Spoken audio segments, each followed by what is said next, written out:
Alright guys, welcome back to VALORANT News. With the World Cup on the horizon, the groups have officially been revealed on which teams will be facing a very hard bracket indeed going into the tournament. Sentinels find it rather funny. The teams that Boost Joe and 100 Thieves will eventually have to face. They have arguably the group of death for the World Cup tournament coming up very shortly. Sentinels, on the other hand, looks like a far easier task on their hands going forwards. Lots of other drama on the day as well. Very much on Twitter, your thoughts in the comments. Hit the like button if you enjoy. Subscribe if you're new as always. I would greatly appreciate it. Plenty to start with. Just thought some nice little throwbacks here for Masters Toronto. What a great tournament it was. Paper X in the end taking the victory in rather spectacular fashion. The next big tournament, as we full well know, will be out in Paris for the World Championship, and you know, everyone was having a pretty good time out there. Scuba definitely included alongside that. Just quickly, we talked about this yesterday, the idea that now the ping on the Cypher, let's say, camera, it makes it very clear where you're getting attacked from. And Durka was talking about this like Skyrim thing or whatever from back in the day,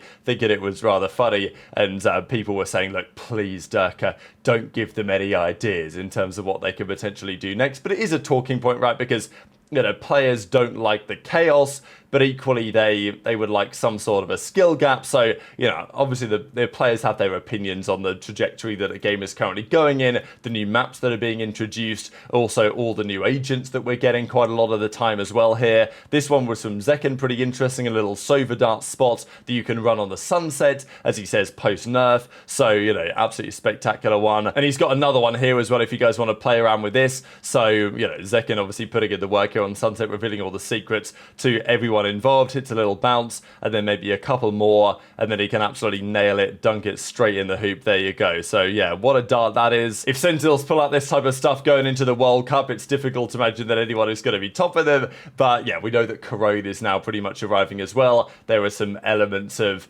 that map in terms of design and feeling that maybe are a little bit similar elsewhere. But yeah, what an absolute banger video here from Zekken. Couple of roster things. Tamasi, he's been around the block a little bit over the last couple of years, is looking to join CGN Esports, a German team in Challengers DAC, right? So, you know, Deutschland, Austria and Switzerland is what that region refers to. But speaking of the Latin American region, there might be a tournament there. So we've seen this in esports over the last couple of years, Counter-Strike tournaments in South America, right? But, you know, as Human Val says, Riot reportedly, and like, I don't know exactly the validity of these rumors, but just something to think about, Riot reportedly has Latin America in its sights for a potential international event. Finally, an S-tier event could take place in our region, considering that 2026 Champions is set to be held in China. This might mean a Masters edition could be played in Latin America. So just keep an eye on it for some sort of, let's say, Masters Sao Paulo, Masters Buenos Aires,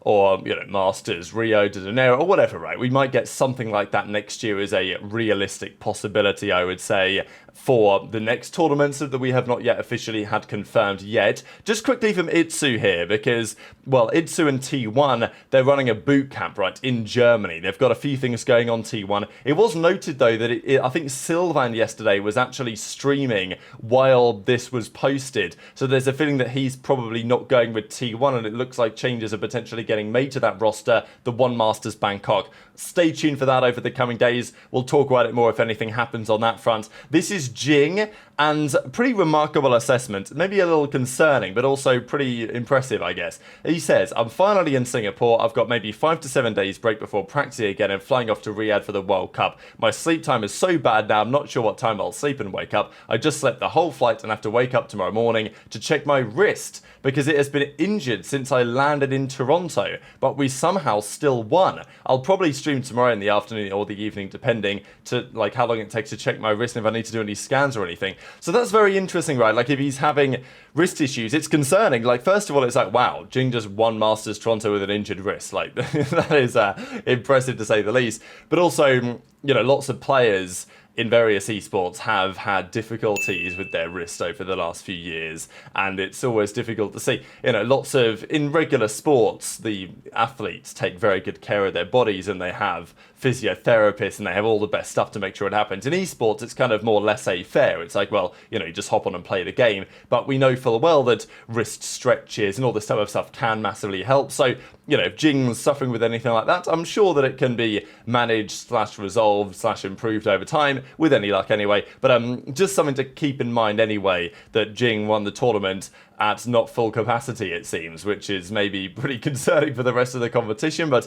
I suppose we'll see. Talking of Sentinels, they put some great stuff together out there in Toronto. Looking back at the tournament, they didn't make the run that they would have, of course, liked to have made, but they will be out in Riyadh for the World Cup, and these are the groups they have confirmed. Now, they've not yet confirmed what the first round games are going to be, although they might end up making them, play in the order that these teams are in, assuming, this is the number 1 seed, this is the number 4 seed. If they do it in that way, because it does, seem like G2, XLG, RRQ, Fnatic were the number 1 seed in their various regions, so they will advance as follows. So more than likely, the matches we can already determine what they're going to be based on what the groups look like. So just to keep in mind, these are the 16 teams out there in Riyadh in the next few days. This tournament starts on the 8th of July, so as Jinggg says, they've got a couple of days off, they're going to do a bit of practice, then get out there to the World Cup. But this is Group A, B, C, and D. Now, they've not yet confirmed who's going to play who, but I think we can probably guess, given the fact that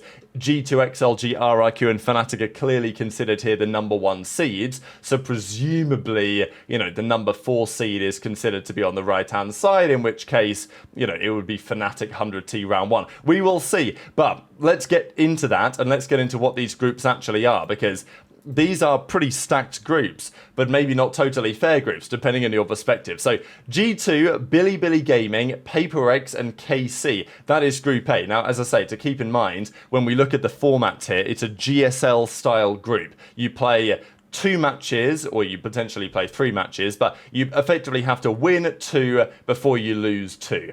That's the rule of GSL, and everyone starts in the first rounds. They don't, no one gets a bye that they will then qualify automatically. You've got to win 2 games before you lose 2 and you qualify. That takes us from 16 down to 8 into the playoff stage, which happens over the final couple of days of the tournament. So only 2 teams can advance. In any circumstance, only 2 teams can advance from these 3 or 4, of course, respective groups. And who's it going to be? So in Group A, G2 and PaperX came down close to winning the entire tournament. PaperX did. G2 weren't far shy, so you'd expect those 2 to make it, right? I mean, you're expecting probably G2, KC, Bilibili, PaperX first round game, then G2 play PaperX, whoever wins that qualifies, whoever loses drop down and probably wins again. I think KC can be a bit of a threat. They've made a bit of progress recently. They're an interesting team to have a look for, and BLG maybe not a million miles away either, but unfortunately for BLG and KC, they find themselves in a pretty challenging group to say the least.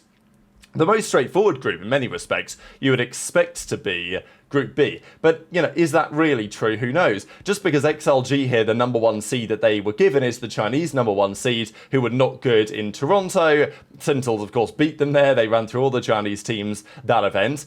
And XLG, after losing you and the player changes that they were kind of forced, it seems, to make, they were not so strong. So Sentinels, I feel very confident. BBL, though, BBL and DRX are certainly not teams that you want to take too lightly. But so maybe the best group is even, you could consider Group C. But still, Sentinels will be pretty happy with this. They've got XLG in there. They might play BBL in the first round. We'll see what happens after that. But yeah, both of those teams, BBL, DRX, not exactly easy, but Sentinels will be confident that they can make the run through that tournament and at least make it to the bracket play.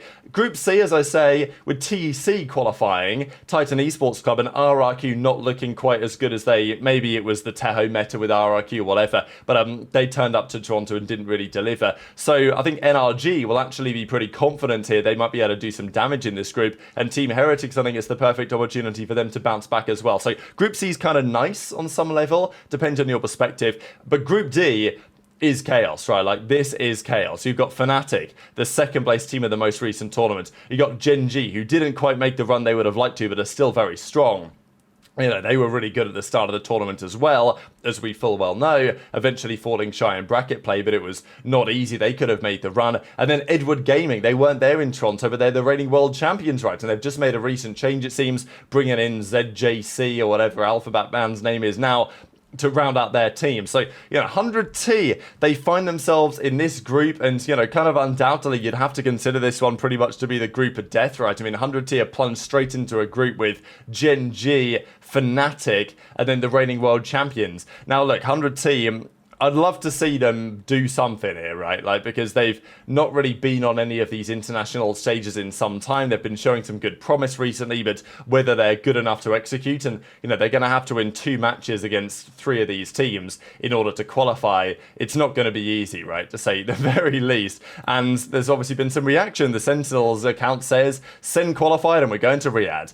Good luck, 100T. Good luck to those guys in that group. And, you know, Boostio says hello to Kang Kang, like, let's run it back, basically, which is pretty funny. We'll see. I'm actually really excited to see how that group especially gets on. As 100T say, they're trying to keep the positive energy. We're not trapped in here with them. They're trapped in here with us. And we'll see whether that actually comes true. I will just quickly say before we close the video here on 100 Thieves, their scrim record recently has looked pretty impressive, right? I mean, I don't know who they were playing here. It might not even be a real scrim, but they were playing someone up 22-1, apparently. They were playing some more games. This was NRG playing Envy, which we know that Envy are pretty good for former rankers guys, best team in challengers, quite possibly. NRG up 14-8 on them. The Cubic guys up 14-5 on whoever they were playing. 100T were playing somebody and were down 9-1. So interesting that all of the screenshots that I've seen of 100T have either been them slamming or them getting slammed. This one, they're up 14-5. So, you know, is it over? Are they back? Like, you know, what's happening here, right? But fascinated to hear your thoughts as ever on all of this stuff in the comment section below. Hit the like button if you enjoyed. Subscribe if you're new. Take care. And I'll see you next time.